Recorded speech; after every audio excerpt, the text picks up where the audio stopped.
Yunusobod 13-kvartaldagi obyektga kelganmiz. Ko'rib turgan uyinglar 2 xonali. Kiraverishimizda shunaqa katta hol. Hol uchun biz Diamond Lighting do'konidan lyustralar podbor qilib berganmiz. Ko'rib turgan lyustralar 80 razmerli.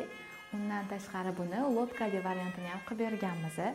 Xo'sh, nima deb o'ylaysizlar? Lyustramizga mos tushganmi?